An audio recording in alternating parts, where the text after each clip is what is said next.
The quiet suburban community of Tumblestone was shaken to its core on the morning of February 10th. Police arrived at the modest home of the Cobbler family to conduct what should have been a routine welfare check. Neighbors, concerned after noticing that Susan Cobbler, a 48-year-old widow, had not been seen in days, had made the call. They had assumed she might be unwell or grieving in solitude. The kind-hearted Susan was still adjusting to life without her late husband, after all. No one could have anticipated the grim discovery that awaited. When officers entered the house, they found Susan in her bedroom, lying lifeless on the floor. A handwritten note was placed on her nightstand, its words disjointed and messy, claiming that she could no longer bear the pain of losing her husband. At first glance, it seemed like a tragic but straightforward case of suicide. Susan's struggles with grief were well known, and the note appeared to confirm that her sorrow had finally overwhelmed her. But as investigators looked closer, the scene began to raise more questions than it answered. The bruises on Susan's arms and neck didn't match the supposed cause of death, and the handwriting in the note was inconsistent with samples from Susan's personal belongings. A neighbor mentioned hearing a heated argument late the previous night, with shouting coming from the Cobbler household. Something wasn't right. What initially seemed like a suicide began to look more and more like something far darker, a death staged to conceal a deeper truth. Susan Cobbler wasn't just a grieving widow. She was a devoted mother and mother-in-law who had moved in with her daughter Maria and Maria's husband, Austin Reeves, after her husband's passing. To the outside world, their arrangement seemed idyllic, a close-knit family supporting each other through difficult times. Susan often spoke warmly of Austin, calling him a good husband to Maria and expressing gratitude for his help in maintaining their home. The family even hosted regular gatherings, earning the admiration of their neighbors. But beneath the surface of that seemingly perfect household, something sinister had been brewing. Austin, a man who outwardly appeared charming and responsible, had a dark side that few had glimpsed. Those who had dared to see it, Susan among these unfortunate few, would ultimately pay the price. As investigators dug deeper, they uncovered a web of manipulation, violence, and betrayal that left everyone who knew the Cobbler family in shock. Austin's best friend, Pedro, an enigmatic figure with a history of trouble, played a critical role in unraveling the truth. What had once seemed like a family tragedy turned into one of the most disturbing cases the town of Tumblestone had ever seen. The betrayal didn't start with Susan's death. It began weeks earlier, on a night that Susan would never forget, a night that would forever change the trajectory of her life and the lives of those around her. In the wake of that night, Susan's world crumbled as she struggled to protect her daughter and herself from the horrors inflicted by the very people she had welcomed into her home. This is the story of Susan Cobbler, a mother who endured unimaginable suffering at the hands of those she trusted most. It is a story of manipulation, silence, and the devastating consequences of abuse. But it is also a story of resilience and justice, as the truth behind Susan's death came to light, piece by piece. How did a close-knit family collapse into violence and betrayal? And what warning signs were missed along the way? As we explore the chilling details of this case, we uncover the hidden darkness that can lurk within the walls of even the most seemingly ordinary homes. Welcome to the Reeves betrayal, a family's harrowing and darkest secrets. Susan Cobbler had always been the glue of her family. After losing her husband, Michael, to a sudden heart attack 3 years earlier, the 46-year-old widow struggled to rebuild her life. Michael had been her rock, the love of her life, and his absence left an unfillable void. But Susan refused to let her grief consume her. She had her daughter, Maria, and that was reason enough to carry on. When Maria suggested that Susan move into the home she shared with her husband, Austin, Susan hesitated at first, reluctant to disrupt their young marriage. But Maria insisted, reassuring her that the arrangement would only strengthen their bond. "We're family, Mom," Maria had said. "You shouldn't be alone." At first, the living arrangement seemed perfect. The Reeves residence, a modest but comfortable suburban home in Tumblestone, became a shared space where Anna could grieve in peace while staying close to Maria.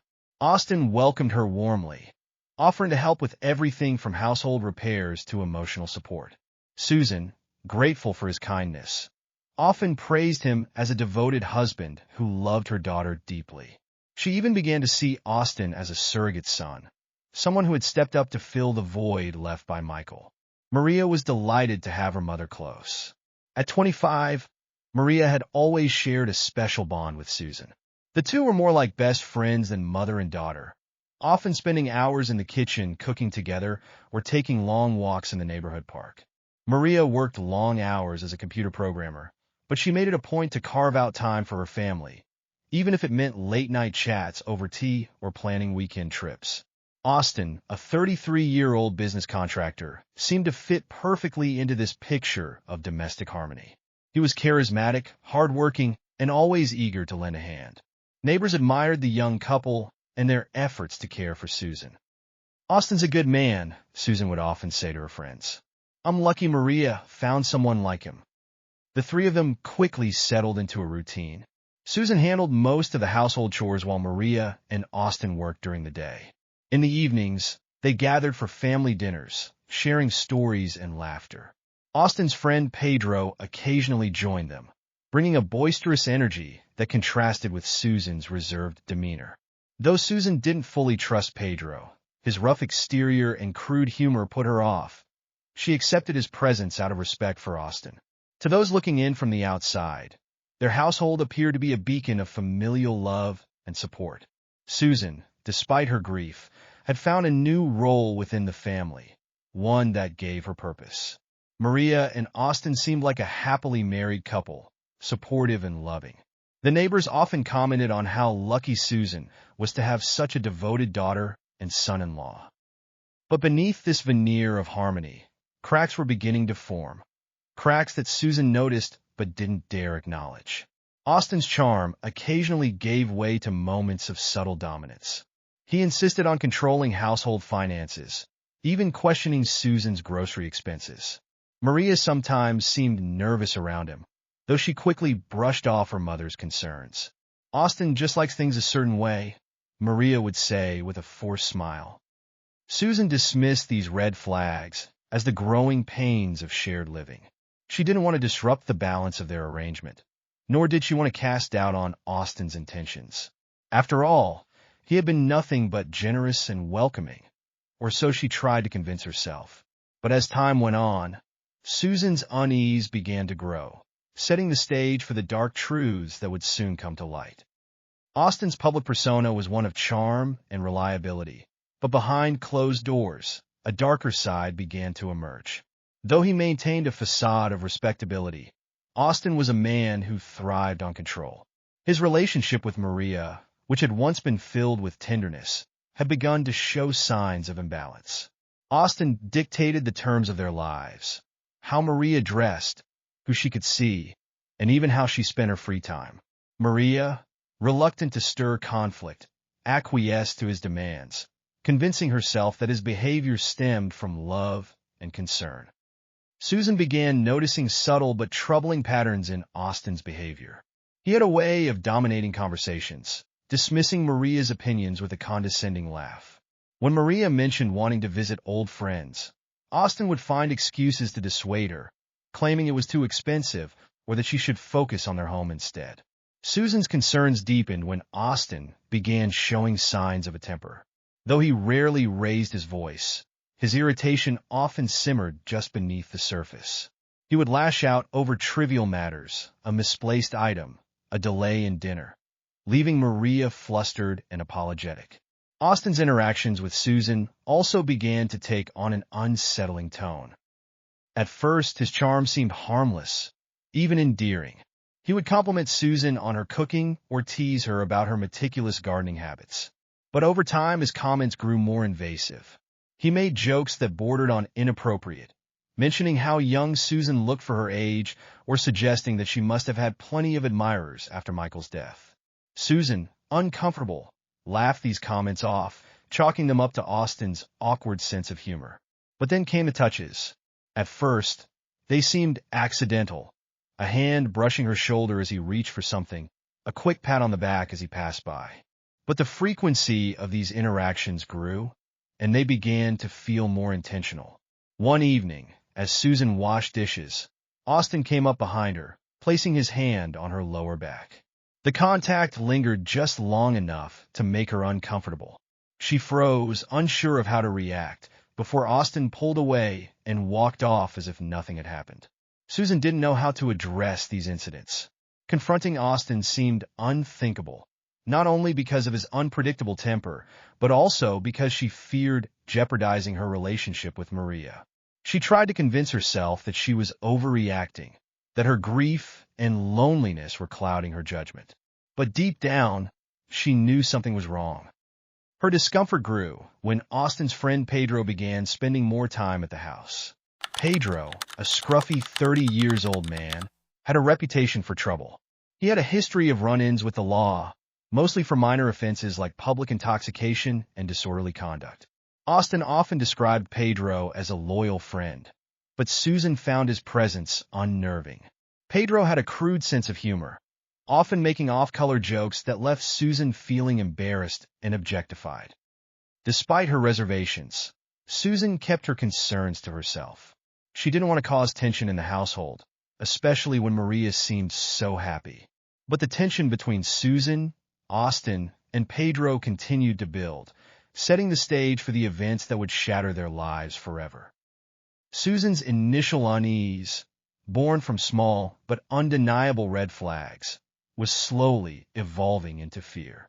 The charming facade Austin had built was beginning to crack, exposing the controlling, manipulative man beneath. And Pedro, with his toxic influence, only made things worse. Susan didn't know it yet, but her silence in the face of these warning signs would soon cost her more than she ever imagined.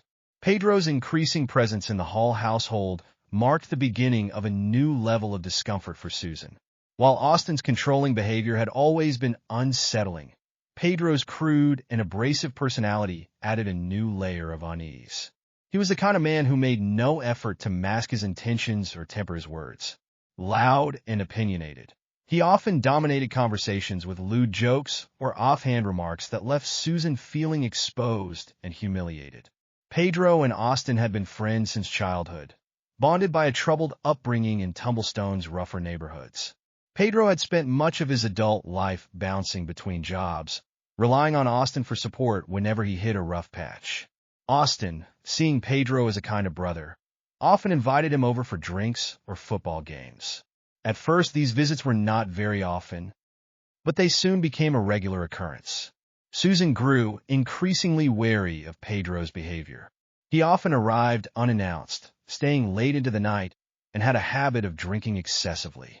His jokes, once merely inappropriate, began to feel more targeted. "You're too pretty to be stuck in this house all the time, Susan," he said once, smirking. On another occasion, he joked, "I bet the guys at the grocery store all line up to help you with your bags." Susan tried to laugh it off, but the comments made her skin crawl. Austin, far from discouraging Pedro's behavior, seemed to feed off it. The two men often exchanged glances and shared private laughs that left Susan feeling like an outsider in her home. Maria, busy with work, rarely noticed these interactions, and Susan didn't have the heart to tell her. She feared that Maria would dismiss her concerns or, worse, confront Austin, potentially putting herself in danger. One evening, Pedro crossed a line that Susan couldn't ignore. As she walked past him in the living room, he grabbed her wrist, holding it just a little bit too long. "You're always so serious, Susan," he said, his tone dripping with mockery. "You need to loosen up." Susan yanked her hand away and hurried to the kitchen, her heart racing. Austin, who had witnessed the exchange, laughed. "Don't mind him," he said. "Pedro's just messing around." Susan's discomfort turned to dread. The boundaries of her safety were slowly eroding, and Austin's enabling of Pedro's behavior only heightened her fears. The two men seemed to feed off each other's worst impulses, their bond growing stronger as Susan's sense of security crumbled. She began to wonder if she had made a terrible mistake by moving into the Reeves household. But by then, it was too late. The stage was set for a night that would change everything. The night of the assault began innocuously enough. Maria had left for a work trip, a 3-day conference in the outskirts of the city, leaving Susan alone with Austin. She had dreaded these occasions, knowing that Austin's behavior often grew more unsettling without Maria's presence to temper him. That night, however, he wasn't alone. Pedro had joined him for drinks, bringing with him his usual brash energy and a case of beer. Susan retreated to her bedroom early, hoping to avoid the pair. She could hear their voices drifting up from the living room, laughter, the clinking of bottles, and the occasional crude jokes. She tried to focus on the book she was reading, but her unease made it impossible. As the hours wore on, the laughter grew louder, slurred with the telltale signs of drunkenness. It was close to midnight when Susan heard footsteps in the hallway. Her stomach tightened as the door to her room creaked open. Austin and Pedro stood in the doorway, their silhouettes illuminated by the dim hallway light. Both men were visibly intoxicated, their grins predatory. "Still awake, Susan?" Austin slurred, stepping into the room. "We thought we'd check on you." Susan froze, clutching the blanket tightly around her. "Go away, Austin," she said, her voice trembling. Pedro laughed, leaning against the doorframe. "Don't be like that. We're just here to keep you company." Before Susan could react, Austin closed the door behind him, and the nightmare began. The assault was brutal, leaving Susan physically battered and emotionally shattered. When it was over, she lay on the floor, too stunned to cry, as Austin and Pedro left the room without a word. The silence that followed was deafening. Susan remained there for hours, unable to move, the weight of what had happened crushing her. By morning, Susan made a decision that would haunt her. She chose not to report the assault. The fear of disbelief, combined with her concern for Maria's marriage, silenced her. She couldn't bear the thought of shattering her daughter's life, or facing the shame of reliving the ordeal in front of others. So, she buried the incident deep inside, hoping against hope that she could endure the unendurable. In the weeks following the assault, Susan became a shadow of her former self. She avoided Austin and Pedro at all costs, spending most of her time locked in her room or taking long walks around the neighborhood. The once warm relationship she had shared with Maria became strained, as Susan's withdrawal made her seem distant and distracted. Maria, oblivious to what had happened, attributed her mother's behavior to grief and tried to give her space. Austin, meanwhile, acted as though nothing had happened. He continued his daily routine, smiling and joking with Maria, his charm intact. But when he was alone with Susan, his demeanor shifted. He began making subtle but chilling threats, ensuring her silence. "You wouldn't want to upset Maria, would you?" he said one evening, his voice dripping with menace. "She's got enough on her plate." Pedro, too, seemed unfazed by the assault, visiting the house regularly and behaving as though nothing had changed. Susan's fear of him grew with every visit. She avoided being in the same room with him, but his presence was inescapable. The two men had created an environment of constant tension and intimidation, leaving Susan feeling trapped and powerless. Desperate for some form of support, Susan confided in her best friend, Elizabeth, during a rare moment of courage. Over coffee at a quiet cafe, Susan broke down, recounting the horrifying details of the assault. Elizabeth, horrified, urged her to go to the police. "You can't let them get away with this," she said, gripping Susan's hand. "You need to tell someone." But Susan hesitated. The thought of confronting Austin and Pedro in court, of reliving the trauma in front of strangers, was too much to bear. She also feared for Maria, who idolized Austin and would be devastated by the truth. "I can't," Susan whispered. "It'll destroy her." Susan's silence only emboldened Austin and Pedro. Their behavior grew bolder, their threats more explicit. Susan began to realize that her inaction wasn't protecting Maria. It was putting her in greater danger. But before she could take action, the truth would come out in a way she hadn't anticipated, triggering a chain of events that would end in tragedy. Susan's emotional turmoil reached a breaking point just weeks after the assault. Austin's threats had become more overt, and Pedro's increasingly frequent visits made the house feel like a prison. The weight of her secret was unbearable. Susan began avoiding meals with Maria and Austin, claiming she wasn't feeling well, and spent most of her time alone in her room. Unable to cope on her own, Susan turned to Elizabeth once more. During a hushed phone call, Susan confided her growing fears. "They won't leave me alone, Elizabeth," she whispered. "I feel like I'm suffocating. I can't live like this anymore." Elizabeth's voice was firm but compassionate. "Susan, you have to go to the police. If you don't, they're going to keep controlling you. You can't let them get away with this." Susan hesitated, torn between her fear of Austin and her desire to reclaim her life. She promised Elizabeth she would consider it. But before Susan could take any decisive action, the truth came out in the most unexpected way. That evening, while Susan was on the phone with Elizabeth, Maria returned home early from work. Hearing her mother's muffled sobs, Maria stopped just outside Susan's bedroom door and listened. What she heard made her stomach churn. Susan was describing the assault in halting, anguished words, recounting how Austin and Pedro had attacked her. Maria's heart raced as disbelief and fury washed over her. She had always known Austin could be controlling, but this? It was unthinkable. When Susan hung up the phone, Maria burst into the room, her face pale and her hands trembling. "Mom," she said, her voice breaking. "Is it true? Did he do this to you?" Susan froze, her eyes wide with panic. She had spent weeks agonizing over whether to tell Maria, and now the truth was out in the open. Tears streamed down her face as she nodded. "I didn't want you to know," Susan whispered. "I didn't want to hurt you." Maria collapsed onto the bed, her mind racing. Anger and betrayal boiled within her. She thought about all the times she had defended Austin, all the moments she had overlooked his domineering behavior. "How could he do this?" she murmured, more to herself than to Anna. "How could I not see it?" Fueled by rage, Maria stormed downstairs to confront Austin. He was sitting in the living room, watching television with Pedro, a beer in his hand. When he saw Maria, his face lit up with a grin that quickly faded when he noticed her expression. "Did you hurt my mom?" Maria demanded, her voice shaking with fury. "Did you?" Her voice broke, and she could barely say the words. "Did you touch her?" Austin's eyes narrowed, his expression darkening. "What are you talking about?" he said, feigning innocence. "Your mom's been acting crazy lately.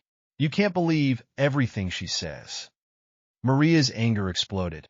"Don't you dare lie to me," she shouted. "I know what you did. I heard her."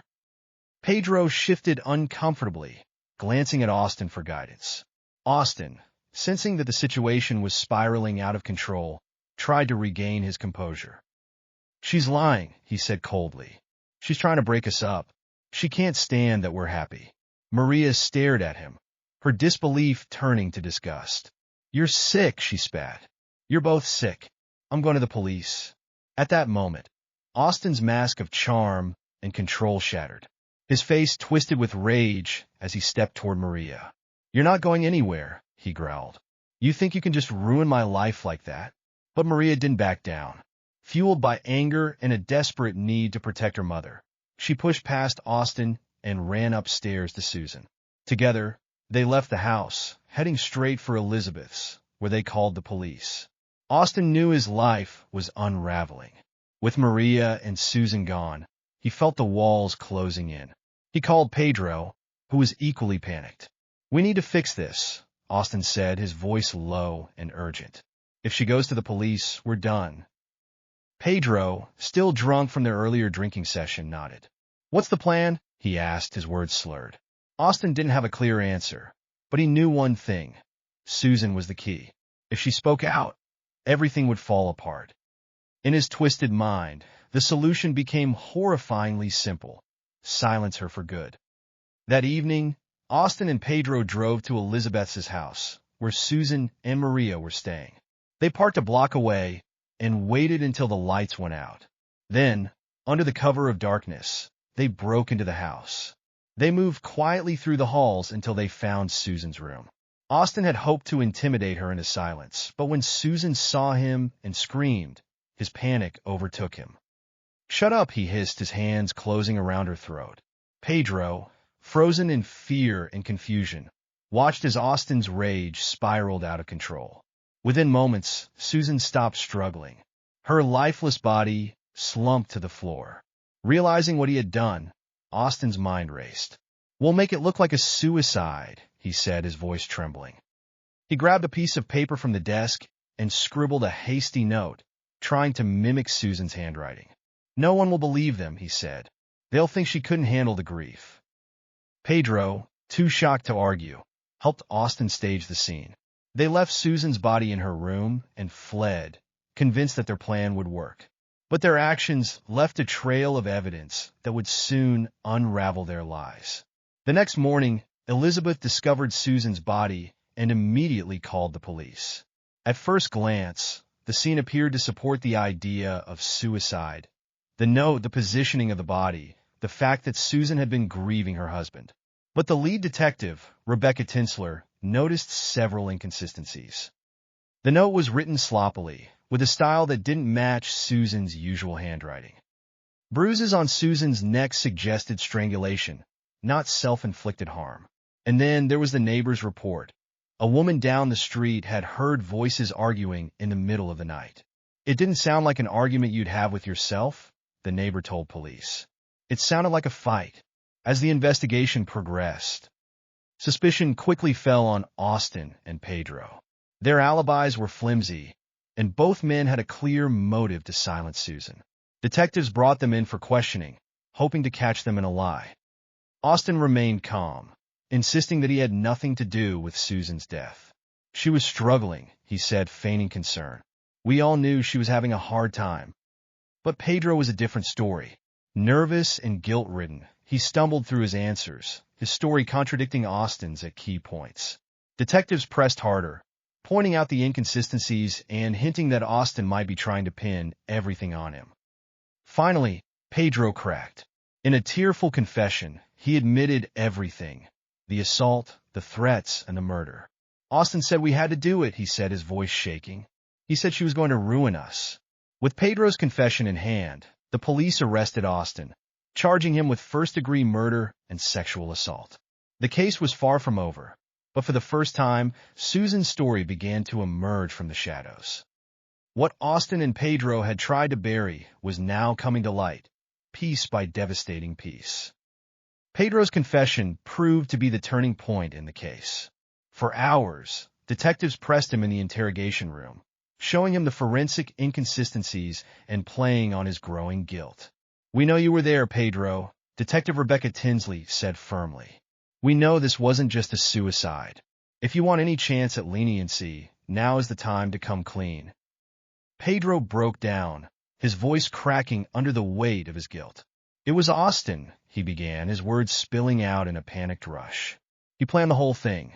He told me Susan was going to ruin everything, that she'd go to the police, that she'd destroy Maria's life. He said we had to stop her." Detective Tinsley pressed further. "What happened that night? Tell me everything." Pedro hesitated, visibly shaken. Then, with trembling hands, he recounted the events in horrifying detail.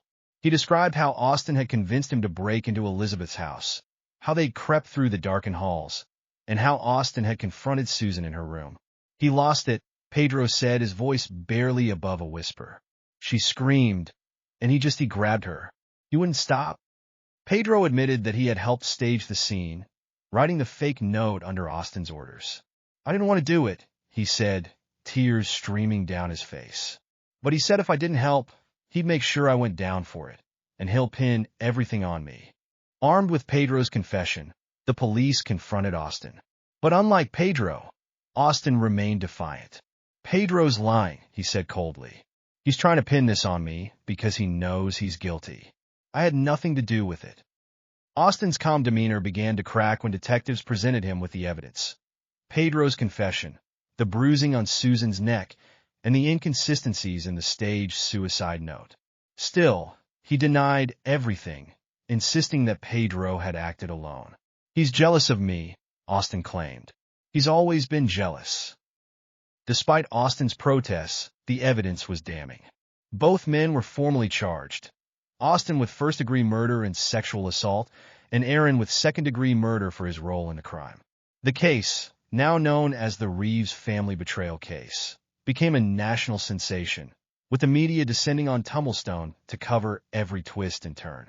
The trial of Austin Reeves and Pedro Castile captivated the nation. Courtrooms were packed daily with journalists and spectators eager to witness the proceedings.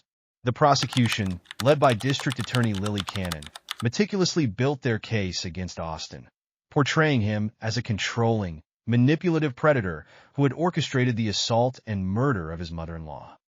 This was a man who thrived on power, Lily said in her opening statement. When Susan Cobbler threatened to expose him, he silenced her in the most brutal way possible. The prosecution's case relied heavily on Pedro's confession, which was corroborated by forensic evidence. Experts testified about the bruises on Susan's neck, which were consistent with manual strangulation, and the handwriting analysis that revealed the staged note was not written by Susan. The neighbor's testimony about hearing a loud argument the night of Susan's death further solidified the timeline of events. But it was Maria's testimony that proved to be the emotional centerpiece of the trial. Taking the stand, she described Austin's controlling behavior throughout their marriage and the moment she learned the truth about her mother's assault. "I trusted him," she said, her voice breaking. "I thought he was the love of my life, but he destroyed my family." The defense, led by Austin's attorney Sam Trudy, attempted to shift blame onto Pedro. They argued that Pedro, motivated by jealousy and anger, had acted independently. "Austin is not a saint," Sam Trudy admitted, "but he is not a murderer. Pedro Castile acted alone, and he's trying to take Austin down with him." Pedro's cooperation with the prosecution proved difficult for the defense to counter. On the stand, Pedro reiterated his confession, describing how Austin had manipulated him into participating in the assault and murder. "I didn't want to do it," Pedro said, his voice filled with remorse. "But Austin, he made it clear I didn't have a choice." The jury deliberated for 5 days, carefully weighing the evidence.